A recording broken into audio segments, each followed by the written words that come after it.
Hello, welcome to the Radiology Economics and Policy Learning Electronic Toolkit, Replete. This program was made possible through a GE Healthcare RSNA Education Scholar Grant from the RSNA Research and Education Foundation. I'm Rich Duzak from Emory University, and this module is another part of the series on physician payment systems entitled Fee-for-Service, Part 2. This module is targeted to Level 3 of the Diagnostic Radiology Milestones Project of the Accreditation Council for Graduate Medical Education and the American Board of Radiology. Milestones levels differ for the various ACGME approved radiology training programs, and so if you are in a program other than diagnostic radiology, please reference the Replete resource webpage for mapping this module to the correct level for your individual program. The learning objectives for this module are as follows. To describe the methodology by which radiology fee-for-service allowable fees are established by Medicare and other payers. To understand the benefits and challenges of fee-for-service physician payments. And to identify opportunities to enhance quality and value in a healthcare delivery system still anchored in fee-for-service payments. Here are some additional resources listed alphabetically by author for those who would like to learn more about the topics in this module.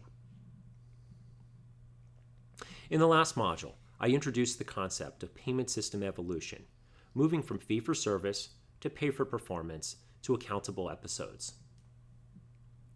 And we specifically talked about some of the nuts and bolts of fee-for-service and some of its attributes.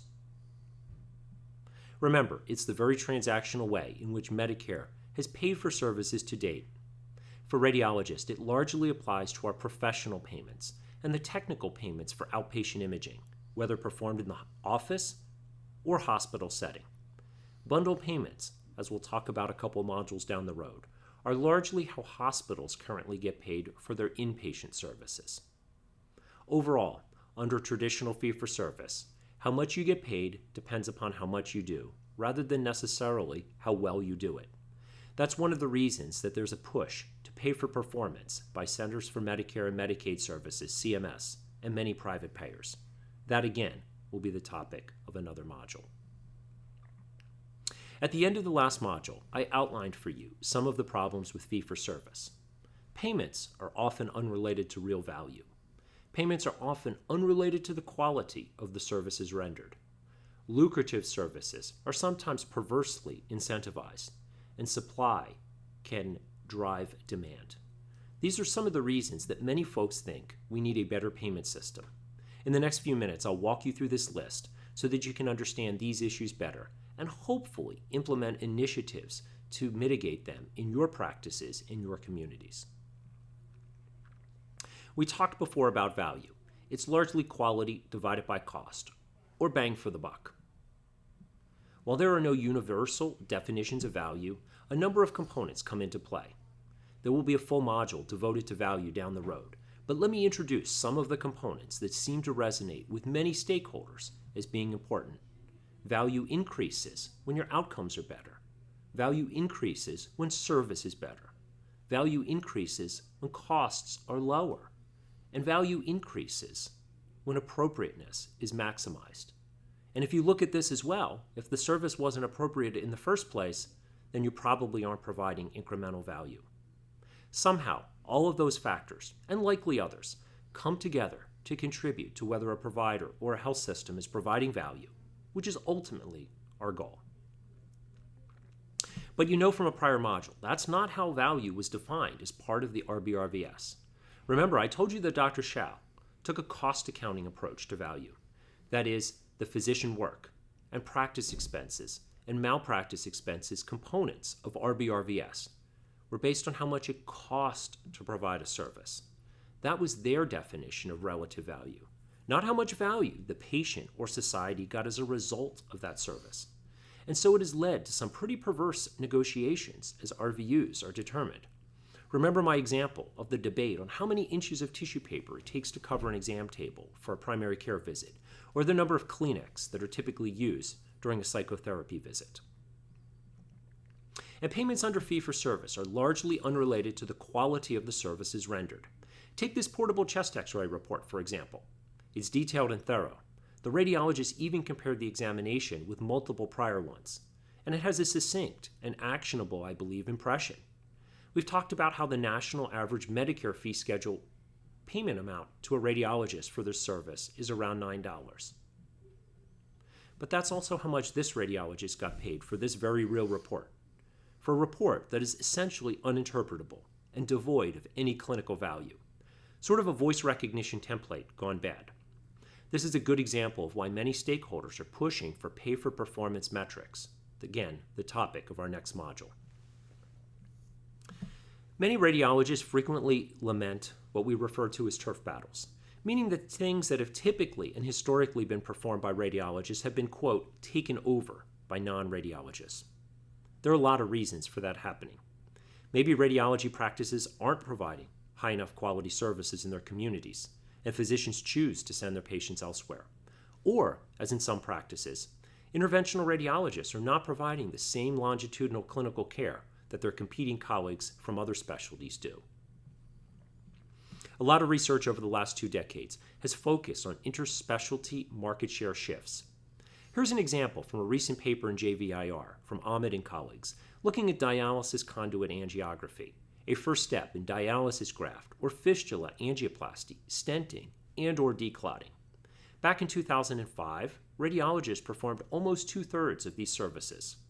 But in 2015, radiologists now perform just a little over 1/3, with about 1/4 to 1/3 each now performed by surgeons and medical specialists, and with regard to the latter, particularly interventional nephrologists. There are a lot of reasons for this. Radiologists often perform these services in hospitals, which aren't always the most accessible and patient-friendly locations. And surgeons and interventional nephrologists often have established relationships with their patients. But money may be an important factor as well. Overall, these services pay pretty well for the time involved in rendering them. So much so that Nephrology News had a recent article on the, quote, lucrative interventional nephrology business. And these interspecialty shifts also go the other way for less lucrative services. Take, for example, paracentesis and thoracentesis procedures. In a paper we published several years ago, we showed dramatic growth in the market share of radiologists who render these services. On the left, you see paracentesis procedures. Back in 1993, gastroenterologists were the dominant provider group. Their volumes have since gone down, while those of radiologists have skyrocketed. And on the right, you see the same thing for thoracentesis procedures. Back in 1993, pulmonary and critical care medicine specialists did the lion's share of these, but they do far fewer of these today, with radiologists now by far the dominant provider group. Why is this? Surely, like for other services, it is multifactorial. Imaging guidance adds a level of safety, and we may be able to provide as radiologists these services more consistently and reliably and more timely in our health systems. But here again, dollars are at least partly at play. Look at this quote from an old article in Chest. Many patients were referred to interventional radiology because bedside thoracentesis is time-consuming with low reimbursement. The message? Why do them yourself when you can get a radiologist to do these for you? And non-radiologists aren't the only bad guys here. There's a lot of blame to go around within our own communities and our own practices. In our academic medical center, we're aware of at least one group that pretty unapologetically likes to send tough cases to our university so they can, quote, more efficiently interpret and bill for easier cases. And, as we'll talk about in upcoming modules on productivity and performance measures, the RVU system creates some real disincentives for radiologists to provide the comprehensive portfolio of the services expected by their referring physicians, their patients, and the hospitals that contract them. Take, for example, this mismatch. One would have to do 4 barium enema examinations to get paid as much professionally or get as much productivity credit as interpreting just one brain MRI examination. Anecdotal stories abound about RVU and payment considerations driving cherry picking within some radiology practices. Take, for example, this quote from a commentary sometime back in Diagnostic Imaging. When you're done as the radiologist at the end of the day with the cases that you're willing to read and have nothing but time-consuming messes left, it's time to return them to wherever unread cases are kept in your department. And the message? Basically leave the tough stuff that pays less per unit time for your partners to do.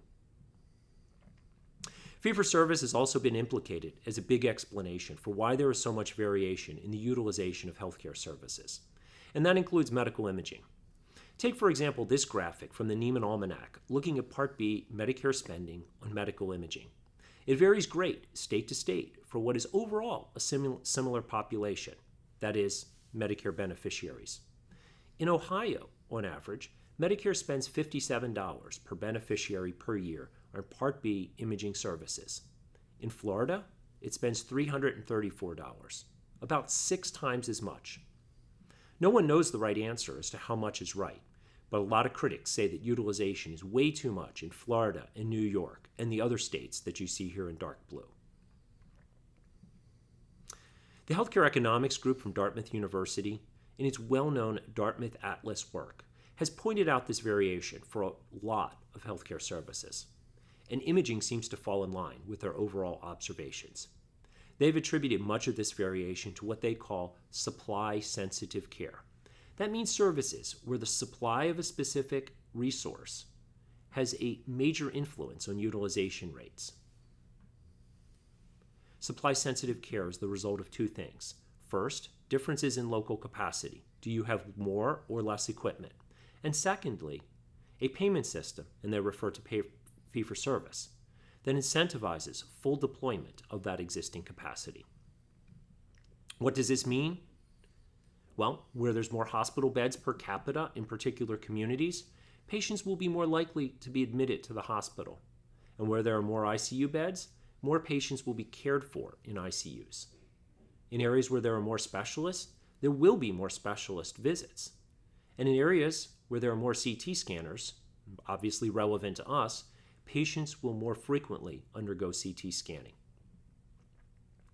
An underlying factor driving this phenomenon is physician self-referral. If someone owns a piece of equipment, say a CT scanner or an MRI scanner, financial incentives exist to ensure full deployment of that equipment, meaning keep it busy, keep it running. These are expensive pieces of capital, and it's not cheap to either buy them or run them. One of the hallmark works in this space was published by Dr. Bruce Hillman in the New England Journal of Medicine in 1990, analyzing claims for some 65,517 episodes of outpatient care from a large private insurance claims database. He found the following. Physicians who do not refer their patients to radiologists for medical imaging use imaging examinations more frequently than do physicians who refer their patients to radiologists. That is, physicians who refer imaging to their own practices use imaging at much higher rates than those who refer outside. And some 27 years later, Gazelle's group found the same thing. Leveraging even bigger data sets, they analyzed some 526 million claims. That's over 500 million claims from a large national employer-based health plan from 1999 to 2003. What did they find? Pretty much the same. Same specialty referring physicians tend to utilize imaging more frequently than do physicians who refer their patients to radiologists. Importantly, that referral rate disparity was not explained by the case mix of patients, patient age, or patient comorbidities.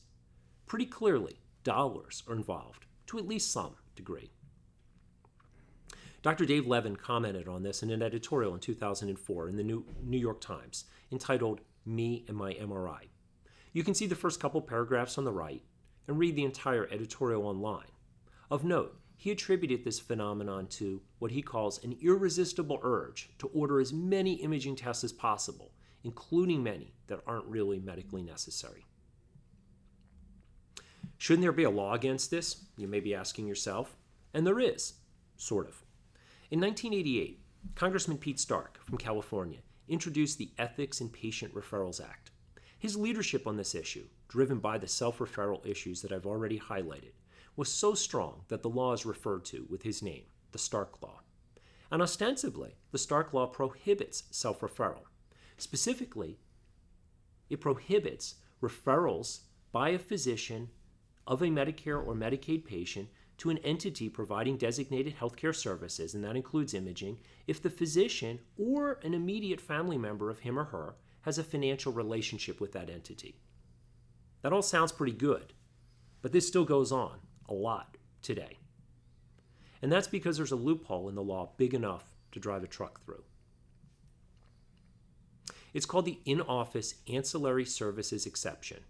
What this means is that a self-referred imaging service or a laboratory service or any other designated health services is not prohibited if it meets specific criteria. And that means basically that the services are furnished by that physician or one of his or her partners and furnished essentially in the same building or a centralized building. And while this all permits very legitimate services to be performed, such as allowing cardiologists to perform EKGs in their offices when evaluating patients that may present with chest pain, it has also created a huge healthcare lawyer and consultancy industry in crafting all sorts of, shall we say, creative arrangements that comply with the letter of the law, but not necessarily the spirit. So we see things like expansive private imaging centers with maybe an itty-bitty exam room on site, so that a group can legitimately state that they provide some clinical services there. And to be fair, just as radiologists have accused non-radiologists of self-referral, many non-radiologists accuse us of what they call auto-referral. That is, recommending follow-up studies, which often come back to our practices when those follow-ups aren't necessarily warranted. CMS has been concerned about the potential for radiologists to churn imaging studies. That is, once a patient gets into our offices, to hyper-image them with repeat studies while they're there. Initially, the agency took a pretty draconian and conservative position against this, requiring radiologists in the non-hospital setting to perform exactly the services ordered by referring physicians, even if they weren't the tests that necessarily best served the needs of those patients. Anything that veered from that order, even in the tiniest way, would have to get an appended order to be changed. But as a result of ongoing and very productive advocacy by the American College of Radiology, CMS backed off on that a bit. Back in 2001, it released Transmittal 1725, which outlines what is referred to as the ordering physician rule. The ordering physician rule creates several safe harbor exceptions for us as radiologists to make it easier to do the right thing for our patients with less bureaucracy. The test design exception permits radiologists to tailor a test to the individual needs of patients if the referring physician has not placed conditions on the order. So if an order comes in for a generic cervical spine radiograph without any mention of views, the radiology practice can determine how many views and what views that patient needs depending upon his or her individual clinical situation. And a generic order for an abdomen and pelvis CT examination allows a radiologist to determine whether contrast is warranted, say for metastatic tumor evaluation, or not, say for a renal stone protocol. The clear error exception permits a radiology practice to change an order if there's an error that would be apparent to a reasonable layperson. So if a patient presents with an order for a left ankle radiograph, but says that she injured her right ankle, which is visibly swollen and visibly bruised, the practice can change that order to provide the patient the service that she clearly needs. And we also have a way to address the situation where the patient's condition precludes us from performing an examination as well as we could or should or at all. So if a patient presents for a barium enema but has a KUB that shows that his prep has been inadequate, we can cancel the requested examination or reschedule and just bill out the scout radiograph that we performed and interpreted. Or if a patient is highly allergic to intravenous contrast, say even with a prep, we can perform a CT scan without contrast. But this is just for Medicare beneficiaries. As we'll talk about in a future module, these rules don't entirely comport with some of the silly ones put forth by some predatory radiology benefits management companies that play gotcha games with the privately insured patients they are supposed to be serving. The bottom line with these is that our practices have the authority under Medicare to change these orders without getting updated orders. And again, these rules are only for Medicare patients. And it should be noted as well that these rules only apply in the private office and outpatient imaging center settings. Medicare promised over a decade ago that it would issue rules to clarify the situation for the hospital outpatient and inpatient settings, but this has never happened. And so many compliance consultants advise the use of these rules in the hospital setting, where Medicare has been silent, as a de facto compliance safe harbor. So after this litany of reasons why fee-for-service is so problematic, why does it still exist? In many ways, it's similar to what Winston Churchill said about democracy. That is, it's the worst form of government, except all the others that have been tried from time to time. And we'll talk about in future modules alternative payment models, which is the buzzword for anything other than fee-for-service, meaning they're alternatives to traditional fee-for-service. These are not without their own problems. Again, just as a reminder, despite sometimes creating perverse incentives and unintended consequences, there are some pretty good things about fee-for-service. It is transparent, it is reproducible, and it does facilitate accountability. Again, the reasons the CMS push away from usual customary and reasonable payments some 30 years ago when it adopted RBRVS. I will be highlighting some additional issues related to new payment models in the upcoming modules. Like it or not, fee-for-service is how most of us get paid, and probably will be, at least, for the foreseeable future. While we all want to avoid chasing the unsalutary opportunities created by fee-for-service, we do want to maintain our incomes and make sure that our radiology practices are financially sustainable to be able to recruit and retain the best and the brightest, and to be able to take care of our patients and our communities to the best of our abilities. The same approaches to succeeding under fee-for-service, particularly with regard to the use of structured templates and data acquisition, will help our practices prepare for emerging pay-for-performance systems. So in summary, currently and for the foreseeable future, fee-for-service remains the basis by which radiologist professional services are paid. Despite widespread adoption, fee-for-service payment systems result in a variety of unintended behavioral and downstream clinical care consequences. With greater awareness and appropriate policy and practice management initiatives, those consequences can be mitigated until more robust payment systems can be developed and validated and implemented. To ensure appropriate credit for this module, please make sure that you complete the accompanying online quiz from the RSNA's e-learning platform. More information on the RIPLEAD initiative and additional resources are available on the RSNA's website. I'm Rich Duzak from Emory University, and I look forward to helping you continue along your economics and health policy milestones journey. Again, thank you for participating in RIPLEAD.